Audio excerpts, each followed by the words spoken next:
বিজেপিৰ খুমটাই সমষ্টিৰ বিধায়ক মৃণাল হাজৰিকা আৰু মন্ত্ৰী জয়ন্ত মল্ল বৰুৱাৰ বাকযুদ্ধ সামাজিক মাধ্যমত পৰস্পৰৰ বিৰুদ্ধে তীব্ৰ বাক্যবাদ প্ৰকৃততে হৈছে কি দলৰ আভ্যন্তৰত সৃষ্টি হৈছে নেকি তীব্ৰ মতানৈক্য বিসম্বাদ হৈছে নেকি নিয়ন্ত্ৰণৰ বাহিৰ দলৰ আভ্যন্তৰত জনাব পৰা বা মীমাংসা কৰিব পৰা বিষয় এটা মৃণাল হাজৰিকাই কিয় ঠেলি দিলে সামাজিক মাধ্যমলৈ সঁচাকৈ মৃণাল হাজৰিকাৰ দৰে বিধায়কৰ কথাবোৰ দলৰ মজিয়াত অপ্ৰাসংগিক নেকি যাৰ বাবে কৰিলে ৰাজহুৱা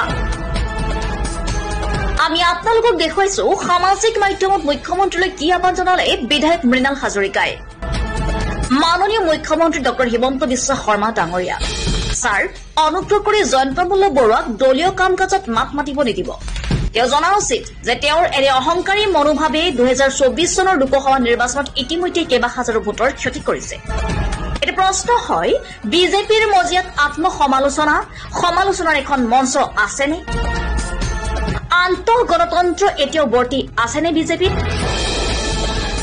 বিশ্বৰ সৰ্ববৃহৎ দলটোৰ জ্যেষ্ঠ নেতৃত্বৰ এনে চিন্তা আৰু কথাবাৰ্তাই অনাগত দিনৰ বাবে কি বাৰ্তা বহন কৰিব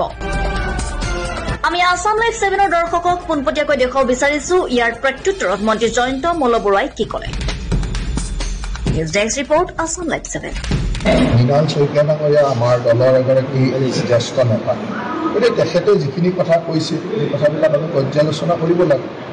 তেখেতে কৈছে যে মোৰ কাৰণে কাৰোবাৰ বহু হাজাৰ ভোট নষ্ট হৈছে গতিকে আমি পৰ্যালোচনা কৰিব লাগিব 4 তাৰিখলৈকে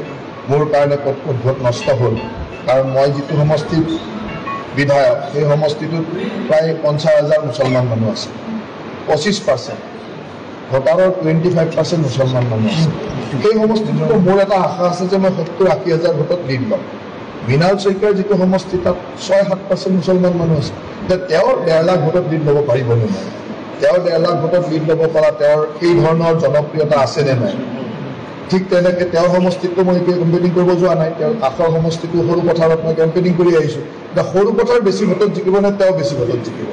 সেইটো চাব লাগিব জনপ্ৰিয়তাটো তাৰ মই কেম্পেইনিং কৰি সৰু পথাৰত বেছি ভোট পাব নে তেওঁ কেম্পেইনিং কৰাত তেওঁৰ তাত বেছি ভোট এতিয়া মোৰ সমষ্টিটোত মই নিৰ্বাচনৰ সময়ত যাবই পৰা নাই মাত্ৰ 2 দিন গৈছোঁ 2 দিন গৈ যদি মই 70,000 বা 75,000 80,000 লিড দিব পাৰোঁ তেওঁ গোটেই পিৰিয়ডটোৱে তাৰ সমষ্টিত থাকিলে সেই সমষ্টিটোত থাকি য'ত 6-7% মাত্ৰ মুছলমান মোৰ 25% মুছলমান মানুহ তেওঁ কিমান বেছি ভোট দিলে মোক দলে 3টা ক্লাষ্টাৰৰ দায়িত্ব দিছিল 3টা ক্লাষ্টাৰত কিমান ভোটত জিকিলে এতিয়া এনালাইচিছ হ'ব এতিয়া মই গৌৰৱেৰে ক'ব পাৰোঁ যে মোৰ 3টা ক্লাষ্টাৰ গুৱাহাটী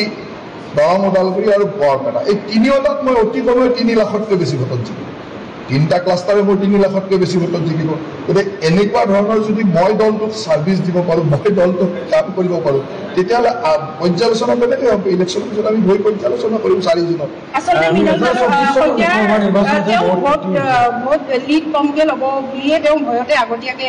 এতিয়া মইতো নাজানো মোৰ কথাটো হ'ল যে তেওঁ যিটো কথা ক'লে যে মোৰ কাৰণে দলৰ ক'ৰবাত ভোট কমিছে বুলি তো মইতো য'ত গৈছোঁ সেইটো আলোচনা কৰিম নহয় মোৰ ভোট ক'ত কমিব লাগিব মোৰ সমষ্টিত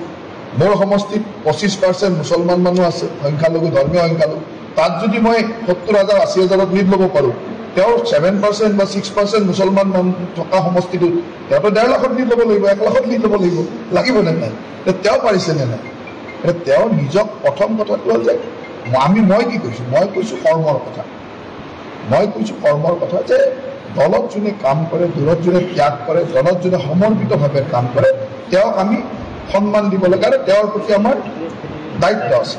এতিয়া কিছুমান তেওঁ যদি নিজকে তাৰ মাজত ভাবি লৈছে তেওঁৰ কথা মইতো আৰু ক'বলগীয়া নাই কিন্তু মোৰ স্পষ্ট কথা যে তেখেত এজন জ্যেষ্ঠ বিধায়ক দলৰ জ্যেষ্ঠ নেতা তেওঁ কোৱা কথাখিনি মই 4 তাৰিখে পৰ্যালোচনা কৰিম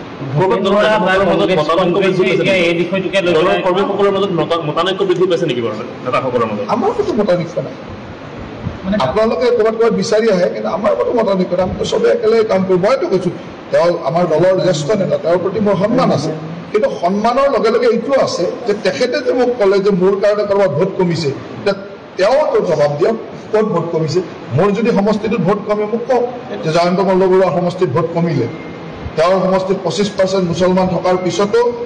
তেওঁ 80,000 বা 70,000 লিড ল'লে তেওঁৰ তাত 6% মুছলমান আছে তেওঁ বুলি 20,000 লিড ল'লে এইটোতো নহ'ব নহয় তেওঁ 1 লাখত লিড লৈ দেখাব লাগিব তেওঁ যদি মানে পৰ্যালোচনা কৰিলে পৰ্যালোচনা হ'ব দলৰ কামত পৰ্যালোচনাটো পৰ্যালোচনা সেইকাৰণে 4 তাৰিখৰ পিছত পৰ্যালোচনা এনেকুৱা যে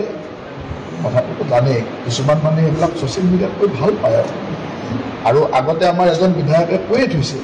যে মৃণাল শইকীয়াই 8 PM পোষ্টটো খুব বেছি চাব নালাগে গুৰুত্ব দিব নালাগে এইটো আগতে এজন বিধায়কে কৈ থৈছে তেওঁ 8 PM এটা পোষ্ট দিয়ে আৰু 8 PM বুলি পোষ্ট দিয়ে সেইটো গুৰুত্ব দিব নালাগে বুলি